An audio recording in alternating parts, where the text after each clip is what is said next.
Bismillahirrahmanirrahim.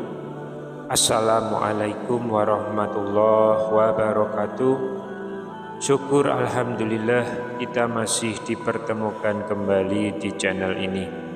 Sholawat dan salam selalu dan tetap tercurahkan kepada junjungan kita Nabi besar Muhammad sallallahu alaihi wasallam. Allahumma sholli ala sayyidina Muhammad wa ala ali sayyidina Muhammad. Harapan dan doa saya semoga sahabatku semuanya selalu diberikan kesehatan, dilapangkan rezekinya, diampuni dosa-dosanya, dipanjangkan umurnya, dan semoga kita tidak mati kecuali mati dengan beriman dalam Islam.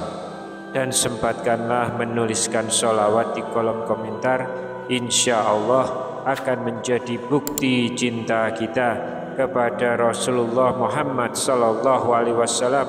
Semoga kita semua mendapatkan syafaat beliau di akhirat kelak. Amin ya rabbal alamin.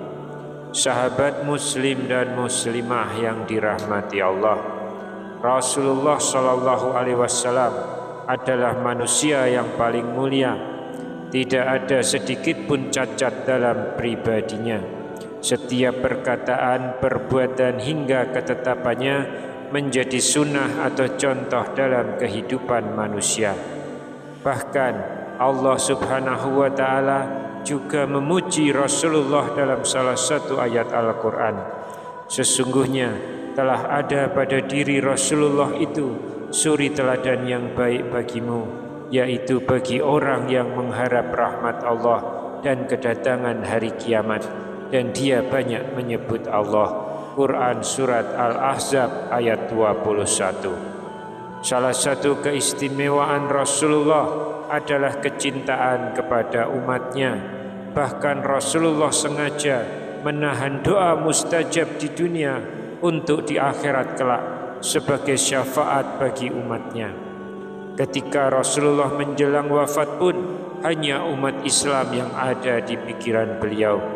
Rasulullah sallallahu alaihi wasallam pernah memberikan nasihat kepada salah seorang sahabatnya, yaitu Abu Hurairah radhiyallahu anhu, untuk mengamalkannya dan mengajarkannya kepada orang lain agar selamat di dunia dan akhirat. Dan berikut ini adalah 5 nasihat Rasulullah untuk kaum muslim agar selamat dunia hingga akhirat. Yang pertama, jagalah dirimu dari keharaman, niscaya akan menjadi orang yang paling istiqomah beribadah kepada Allah subhanahu wa ta'ala.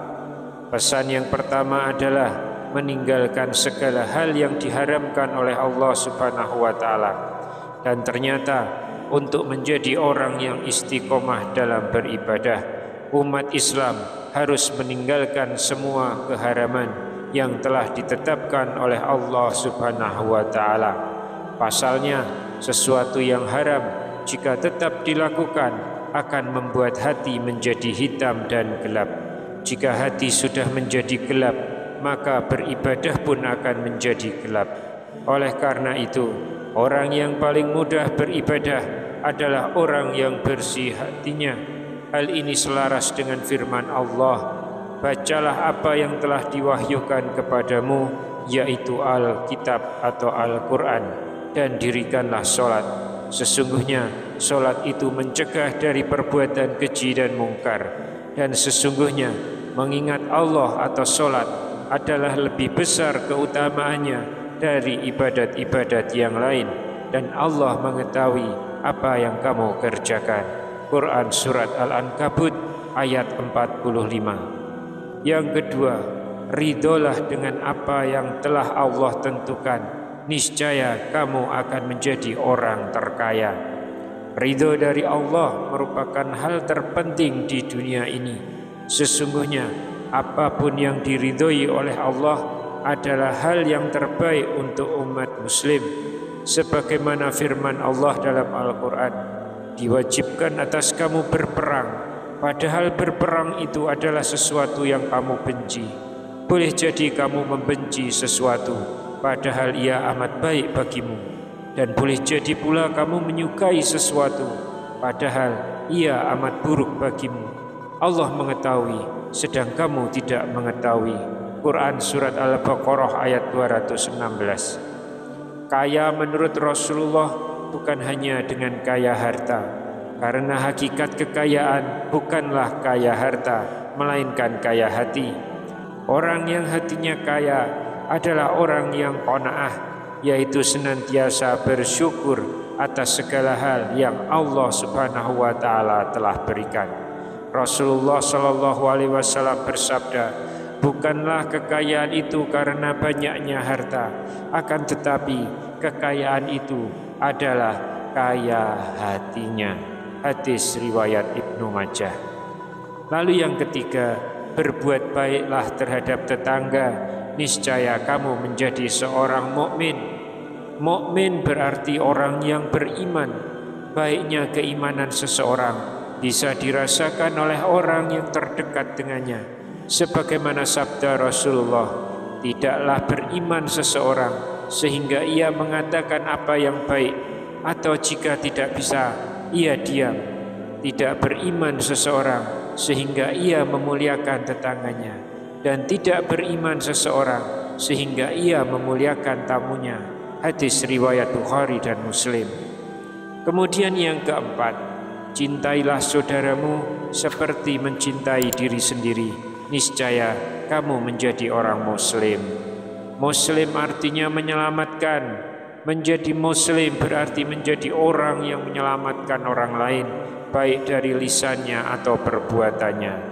Di sisi lain, muslim berarti mencintai untuk orang lain. Salah satu contohnya adalah jika kita mengharapkan kesehatan untuk diri sendiri, maka berharap pula lah kesehatan untuk orang lain. Hal ini dilakukan oleh para sahabat-sahabat Nabi Muhammad SAW, kaum Ansor yang mendahulukan saudaranya, yaitu kaum Muhajirin, daripada diri mereka sendiri. Yang kelima, jangan banyak tertawa karena bisa mematikan hati. Islam mensyariatkan kaum muslim untuk banyak tersenyum, karena tersenyum adalah sedekah. Sementara itu, Islam melarang banyak tertawa, karena segala sesuatu yang berlebihan atau melampaui batas akan mematikan hati. Dalam hadis yang diriwayatkan Aisyah radhiyallahu anha, saya tidak pernah melihat Rasulullah SAW tertawa terbahak-bahak hingga kelihatan tenggorokan beliau. Beliau biasanya hanya tersenyum. Hadis riwayat Bukhari dan Muslim. Rasulullah juga bersabda, janganlah kalian banyak tertawa, karena banyak tertawa akan mematikan hati. Hadis riwayat Tirmizi. Menurut Imam Al-Ghazali, jika hati kita mati, maka hati kita tidak akan bisa menerima peringatan dari Al-Quran dan tidak akan mau menerima nasihat. Manusia dengan hati yang mati diibaratkan sebagai bangka yang berjalan. Para ulama mengatakan, tidaklah ditemui orang yang paling banyak tertawa kecuali dia adalah orang yang paling jauh dari Al-Quran. Sahabat seiman yang dirahmati Allah, demikian tadi 5 nasihat dari Rasulullah SAW yang harus kita jadikan panduan untuk kita umat Islam supaya bisa mendapatkan keselamatan ketika hidup di dunia, dan yang terpenting menjadi penyelamat ketika kita menuju kehidupan selanjutnya di akhirat. Wallahu a'lam bishawab. Demikian yang bisa saya sampaikan di kesempatan kali ini. Semoga dapat memberi manfaat untuk kita semua. Amin ya rabbal alamin. Wassalamualaikum warahmatullahi wabarakatuh.